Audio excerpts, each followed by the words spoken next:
Hello, beautiful souls. This video today is going to be in sections because I went outside yesterday up on the hill to record a message that came out of a meditation that I was asked to share with you. I did that outside and then it started to get windy, so I came back home to finish it up. So I'm going to introduce this with a message from the Elohim. And this came through one of my daily love notes. So right now I'm offering daily love notes for free. You can sign up on my website. Just go onto my website. I'll put the link below and wait for the pop-up box and you can sign up. And 5 days a week, I send out a meme with an inspiring message on it. And then I channel, right now it's usually the Elohim or the Council of Nine, and bring through a channeling. And every day you get that in your inbox for free. And this is one that came through a couple of days ago from the Elohim. And so I thought I would introduce this video just by sharing this, because the message that came through is about change and how things aren't going to go back to normal, and how it's important for us to be ready for that so it's not troubling for us, and for us also to be focusing on the world that we'd like to be creating as this old world crumbles. And this message, I feel, is a good introduction to that. And then at the end, I'm going to read another message from the Council of Nine, and also a message from my book, Conversations with a Tree, that speaks to the need for change. This was written back in 2012, and the trees were already letting us know that we're in a time of change, and how we manage that change is how things are going to look on the other side. So I feel like it's a really valuable message for us to know this. So here's the Elohim. And so it is, beloveds. We come to you once again in the joy and delight of the Creator. For you see, dear ones, the manner in which you move through these times is creating the times that you will be living ahead of this pandemic. So in other words, what we're doing now is what creates our future. What you do now is setting the future. You have come to do grand things and change your world. There is so much that can awaken now on your earth that was hidden before. In order for it to arise into the light, you will need to demand change. Are you happy with the way things are going back to the way they were? Or are you wanting things to be different on the other side of this time and retreat? Can you not see what a grand opportunity this is? For humanity to be completely removed from its former way of being, only to return to what was, would be a huge lost opportunity for change. Beloveds, the whole reason you are going through this time of COVID-19 is to bring change. These things don't happen by chance. They are divinely planned, based on the energies that provide the opportunity for certain outcomes. Life created the virus, you could say, and it is up to humanity to decide what the outcome will be. If there is enough change within the core of humanity, then there will not need to be a prolonged experience of this. So how to bring about the change? Change yourself. Allow yourself to change so that you can see the greater change in the world. One is a mirror of the other. If there is resistance to being liberated and living your brilliance, then that resistance will show up in the external experience of your life. Dear ones, you do not have to fear letting go of the person you were when you sense a newness wanting to come in. Can you let yourself be new each and every day? Can you go to sleep wondering who you will be tomorrow? Can you invite your magnificence and then remove all resistance to being just that? It is the task at hand. It is the energy of now that is asking you to do just that. Feel into your heart and find out what wants to come alive within you that you are suppressing. It is in the allowing of it that you will see your world change in wonderful ways.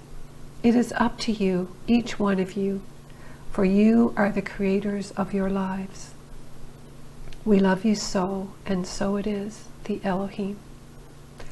Okay, and now I'll share with you the video that I did outdoors yesterday with the message from Alatea, which is the huge golden tree that I was invited to connect with in meditation. And a couple of days ago, when I received this message that she asked me to share, I asked her for a name and got the name Alatea.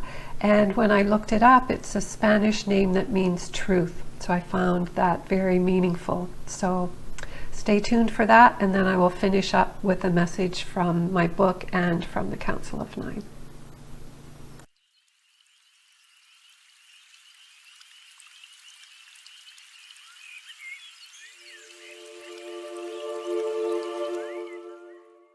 So here is what Alatea had to say about the message that she wanted me to share with humanity.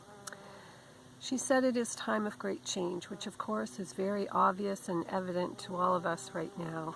And she also said that more is to come as the old systems must continue to crumble. So I feel like it's good for us to be aware that yes, we're in time of great change. A lot of people, I think, are waiting for things to go back to so-called normal, and yet many people are realizing that they don't want to go back to what it was.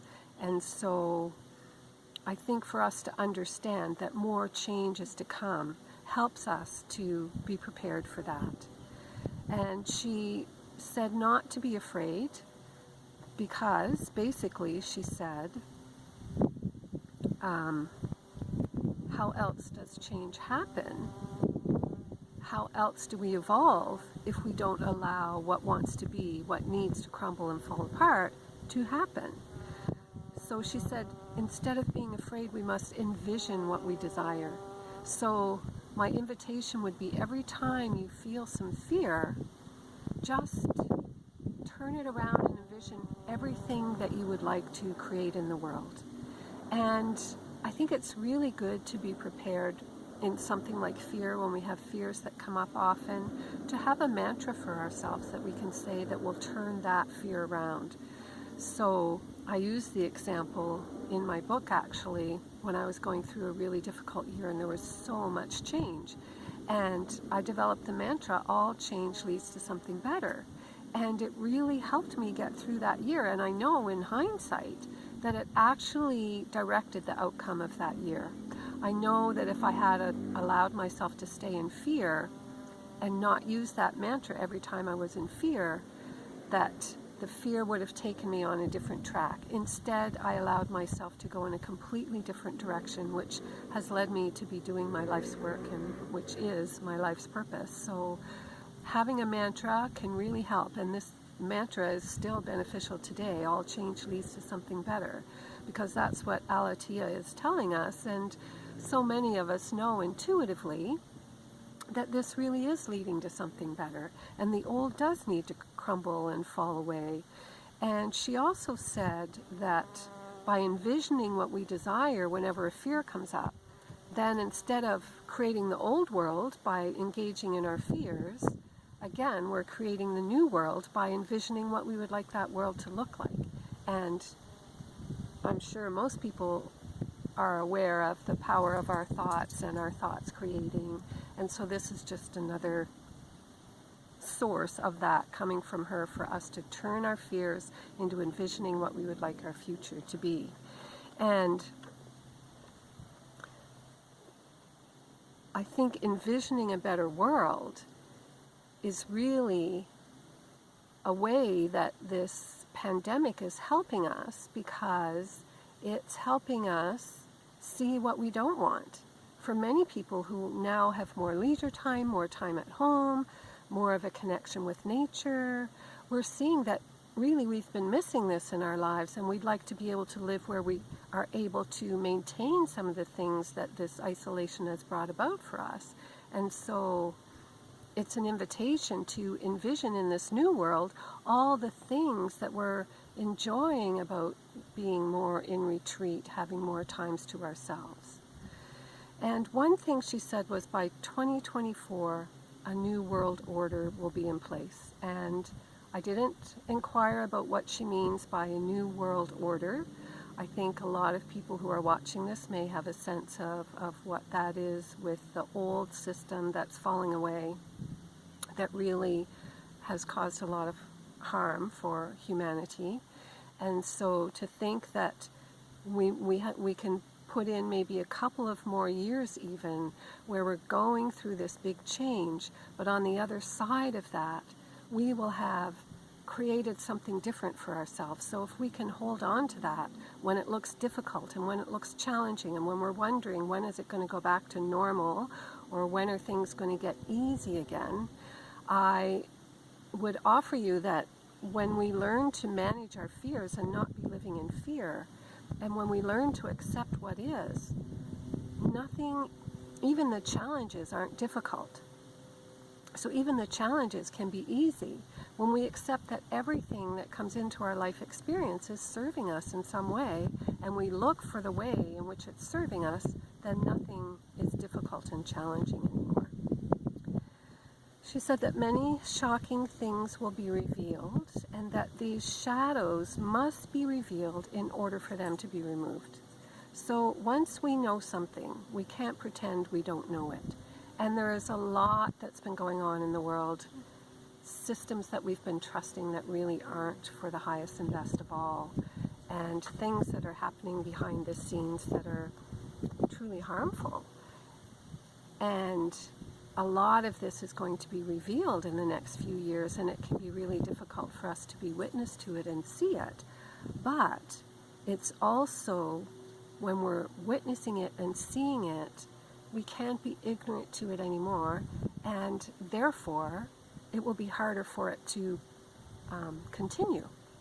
Once we know it's there and people are ired and outraged or demanding that change happen, then that, just the fact that all those things have been revealed, is going to bring about change in our world, because everything's coming to the light and they can't be hidden in the shadows anymore. So it's like being afraid of the dark. In essence, I remember my grandmother telling me when I was a little girl, and I always felt like there might be something under the bed. She said, well, what's under your bed is no different at night than it is in the daytime. So basically she's saying whatever's there has always been there, but you just can't see it at night. And that's interesting about being afraid of the dark. The dark often does things in plain sight, but we just don't know it's there. And so once we get to see it, then it's like we don't have to be afraid anymore. It's like everything is in the daylight. It'll be an adjustment, I feel, to some of the things that are coming forward, an adjustment to change our awareness of what our system has been. And then once we go through that adjustment, then we're stronger and better informed for what we want moving forward and what we will demand for humanity and for equality and for fairness and for love and care for all life.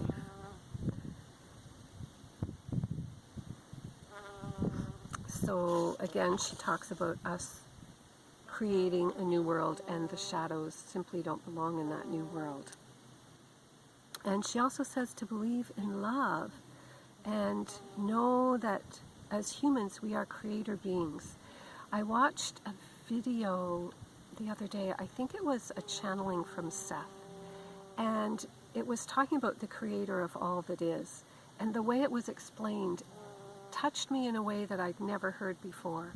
And what Seth was saying was that when life was created, when the all that is began to create what some call the Big Bang, it knew that it had to give away a part of its own consciousness to create life. And incredibly, what this reading was saying was there may have been another life form before, what we would call God, Allah, the all that is. There may have been other life before that evolved with this opportunity to create and didn't create and then dissolved again. And so this time the creator of all that is knew it had to create, And it took a long time to think about how that would happen, and ultimately it realized it had to spark off its own consciousness to create beings like you and I, so that we could create from that spark. But the fact that, just the way it was said, that it gave away its own consciousness, what a risk that was, it really struck home for me of our responsibility to be creating, because we are part of that divine spark that brought us into being so that we could create.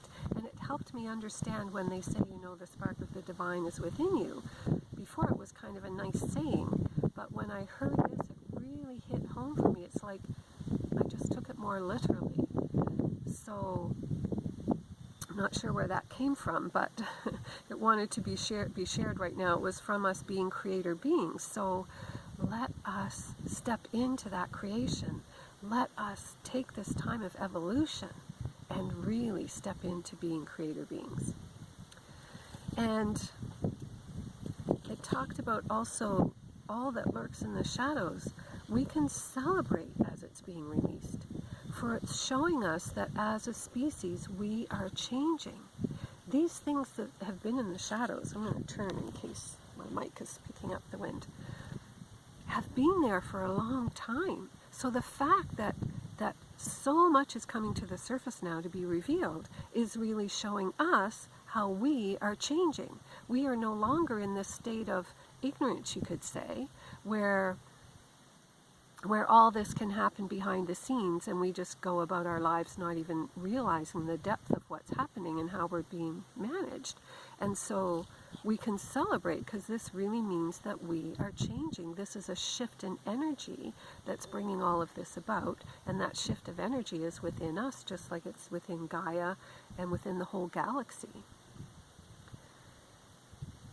In order to ensure that we fill the void with light instead of darkness, we must focus on love. So in my own healing work, I know that if I do clearing for someone and lift something out of their awareness and their belief system to help change their belief systems so that they can move beyond fear and move back into love, I know that every time you clear something, you create a void, and the void wants to be filled. So you want to make sure you're filling it with light and love. And so I always do that in my work. And so Alatia is reminding us that as these shadows are cleared away, this is why we need to envision the new earth and the world that we want to be living in, because we want to clear, we want to replace whatever was in those shadows that has now come to light. We want to fill it with light and with creations that hold love and light. So we want to, this is why every time we envision the earth that we'd like to be living in, we are actually supporting this whole process. We're putting something underneath those shadows, and we're putting light in there that is pushing the shadows to the surface and making sure that that light then illuminates that space so that the world will look more loving on the other side of this, and our lives will look more loving. And this, she had said earlier, was this is in the individual and also in humanity as a whole. So we want to be envisioning, of course, how we want our own lives to look better, and imagining what our lives would look like if they were filled with love. Love would be having everything you need. Love would be relationships that support you and accept you just the way you are. Love would be relationships that love unconditionally, and if you make mistakes or you do something wrong, love just helps you up and holds you up and supports you while you find your way into a new way of doing and being that will reflect the love that you're trying to become. And so the more we envision this, the more we are supporting and building this foundation that will come up under the shadows. And she also advised that it's important for us right now to be prepared that we're not returning to normal, and not to allow ourselves to go into despair around that, but to know that change is upon us and we must embrace the change. And she said if we knew now what was to be revealed, we wouldn't want to go back to what normal was. part of what was our normal, we lived in a lot of ignorance of what was really happening in the world. And so by desiring that normal, we're actually holding back the change that wants to happen. And I think a big thing that people do is when change is coming, we look at what we're losing, we look at our instability. I don't think it's as common for us to envision what could be on the other side of it, to realize that change indeed is always leading to something better. So whenever we're in change and it brings up any fear, if we can immediately go to saying, okay, if this change is coming, how is it going to get even better on the other side of this?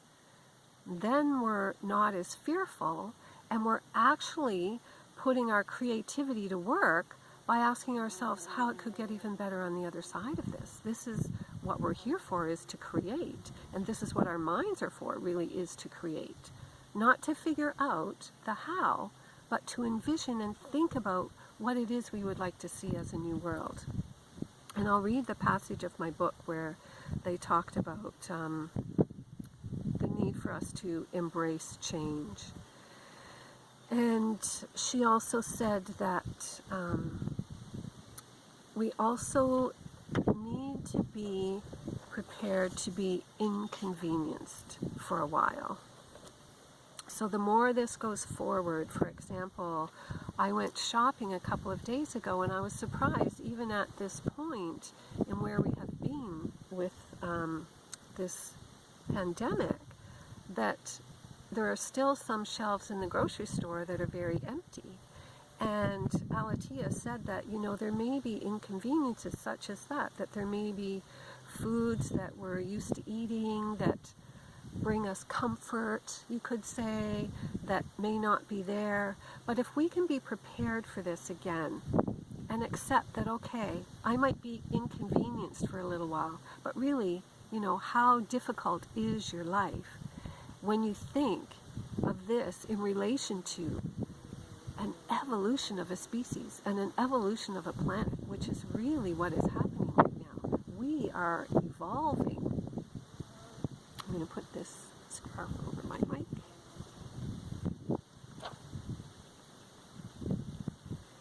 We are evolving as a species and as a planet. And so this short time of any inconvenience will certainly be worth it when we get to the other side of this and realize how we've grown and changed and evolved and indeed created a new world that is more full of love. So, as we go through this, hold the vision that we are creating a world with more balance, with greater equality, with care and concern for all, and hold the vision of a loving world as we see these changes coming about. So because the wind's picking up, I'm going to go home and I'll add to the end of this video the passage from the book Conversations with a Tree, and finish it up from there. Okay, here's the message from Conversations with a Tree. And after I share this message, I'll tell you why I found it valuable to share this with you right now. First of all, I'll read the message. This is from Henrietta, a hemlock tree in Nova Scotia, Canada. Humanity needs to be flexible and accept the changes that you see all around you. It must happen. Resisting it will only make it more difficult. The more people can flow with what is, the easier their lives will be. We, the trees, would highly recommend walking among us to make this transition easier. For you see, we do not resist what is. We know what is unfolding on the earth, and we accept all that is. Because of this, we remain in the constant state of love, and so being with us will allow you to feel that love. You will feel the harmony of no resistance, that is the trees. You will feel the stillness. By being in nature, you will allow yourselves to walk in this harmony as well. You will come to appreciate us more than you have in the past. You will look at us differently, for you will see the qualities of yourselves there. You will see our branches reaching into the heavens, and see that you also desire to be connected to all that is. You will see our leaves flourishing and growing as spring moves into summer, and you will see that you too feel more celebratory as summer approaches. You will see our branches reaching out to touch one another, and you will appreciate those around you. By being among us, you will find your own self. It is the stillness of being in nature that will bring you back to your own center. And I know the truth of what she's spoken there because I had an experience once back in 2012 when that book was written. It was December 18th or something like that. And I was feeling really distraught and out of sorts, and I had no idea why. There wasn't anything happening in my personal life that was leading to that. So I decided to go out and walk on the shore that was, you could go to from downtown in the small town that I was living in. And that time, if you're in Nova Scotia, it's pretty cold. So I bundled up warm and went out and walked along the shore and still wasn't feeling better. So I decided to go to the woods and the trail where Henrietta is. And the moment I got onto that trail, which means that I was instantly surrounded by the trees, this was a little trail in a small town that you just could hardly even see the beginning of the trail because it was all trees, and you walked in and suddenly you're by this little brook, which I love brooks, and in the trees, and I immediately felt better. And it was a few minutes of walking along this trail before I got to where Henrietta was.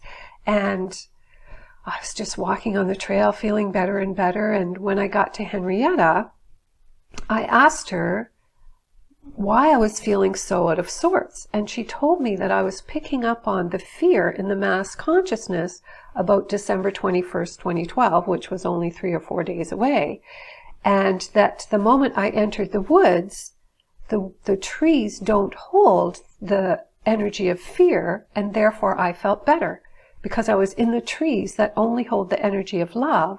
And so I was surrounded by that love instead of picking up on the mass consciousness of fear, and I instantly felt better because the fear wasn't mine. I was just picking up on the fear in the mass consciousness. So it's a really valid experience that I had. So even if you're not that in tune or that sensitive to feel that difference yourself, because I experienced it, it's happening for everybody.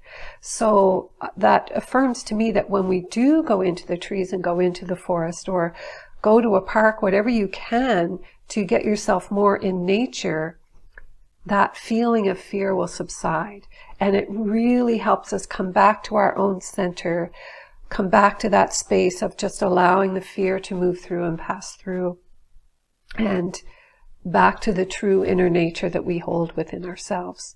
So I just want to finish this video with one more message that to me feels very relevant to what this is all about. And this one is from the Council of Nine. And this is another one of my daily love notes. And so it is, beloveds, we come before you in joy and delight. And we say to you this day, so much is changing in your world. What we speak of today is beyond what many have seen or discovered. For you see, dear ones, you are changing. Your very DNA is changing. Your cells are changing. And with all this newness will also come a change of mind. It is happening, albeit slowly, but it is coming. Your population is being divided at this time by your political systems. This is creating a separation, and yet the time is coming when you will find your way back together. As information is revealed, those who have doubted certain things or who have believed only what the media has fed them will see that there has been more to life than they have understood. As crimes and acts of terror are revealed, many who were asleep will no longer be able to pretend that everything is okay. Many of you will see this as great hardship, and yet in the big picture, it is another activity on your planet that will work to bring humanity together again. You cannot rise into the higher dimensions while holding this great divide. Life must bring you to your knees so that you will come together once again as one unit of love, of life. And so, beloveds, we want you to know that the time ahead will continue to challenge your norms. However, it is all serving the highest good of all. If you can view it in this way, you will be much more able to move through the times ahead with greater ease and grace. Know, dear ones, that much is falling away. We share these words with you so that you will know that your previous sense of normal is not going to return. And that is good, for it is a new normal. That is a normal that is more loving and accepting. It begins within, beloveds. Love yourselves and love those around you, regardless of your differences. One day you will come together in this love and know that you are one. We love you so, the Council of Nine. And so I will leave it with that beautiful message. Thank you for being present. And again, you can check the link below to sign up for my daily love notes and receive that beautiful guidance and wisdom from the beings of love who are here watching over us in every moment, encouraging us to become the newness of who we are, to let the old fall away and walk in our own magnificence and brilliance. So much love to you all.